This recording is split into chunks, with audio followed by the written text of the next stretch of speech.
তুষার ভাই আবেগ একরকম, আমার আবেগটা আরেক রকম। আপনি দেখুন ২৫ দিনে এই লোকটা ২৫ দিনে এই লোকটা ৬৪ টা প্রকল্প অনুমোদন করছে। এই প্রকল্পের টাকার পরিমাণ কত জানেন? ১,৬০,০০০ কোটি টাকা। বোয়িং কোম্পানির থেকে তিনি শুধু ১৪ টি বিমান ক্রয় করা হবে। আগামীতে ক্রয় করতে বাধ্য হবে সরকার, আনতে বাধ্য হবে ৩৭,০০০ কোটি টাকা। আপনার কেনাকাটার এত শখ কেন? আপনার আপনার না কোনো লোভ নাই? বুড়া ষাঁড়ধারী বুড়ো ৮৭-৮৮ বছর বয়স সবসময় বলে তরুণদের রাজত্ব দিয়ে দাও, তরুণদের রাজত্ব দিয়ে দাও। আপনি দেন নাই কেন তরুণদের রাজত্ব? আপনি দেন নাই তো। আপনি ৮৭ বছরের আপনি বুড়ো হন নাই?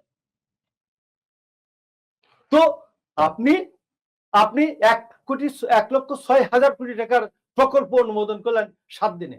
আপনি আশিক চৌধুরী, লুৎফর সিদ্দিকী ২ টা বিশ্ব বাটপারকে এখানে আনছে, আইনে সারা পৃথিবীতে বাড়াইছে।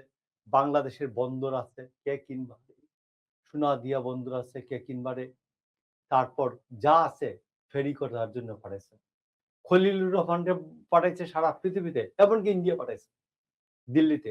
স্ট্র্যাটেজি কিনবা, স্ট্র্যাটেজি কিনবা, করিডোর কিনবা, কি কিনতে চাও তাড়াতাড়ি? সুলভ মূল্যে বিক্রি হয়ে গেল, ন্যায্য মূল্যে বিক্রি হয়ে গেল, সুলভ মূল্যে বিক্রি হয়ে গেল তাড়াতাড়ি। আর অফার চলছে, অফার চলছে, বাংলাদেশ বিক্রির অফার চলছে। ডক্টর ইউনূসের মেয়াদ শেষ, তাড়াতাড়ি আসুন, তাড়াতাড়ি আসুন, তাড়াতাড়ি আসুন, বিক্রি এই যে মেয়াদ শেষ, মেয়াদ শেষ, মেয়াদ শেষ। এইভাবে উনি গত ১.৫ বছর বাংলাদেশকে সারা পৃথিবীতে নিলামে তুলছিল। This is the Yunus government.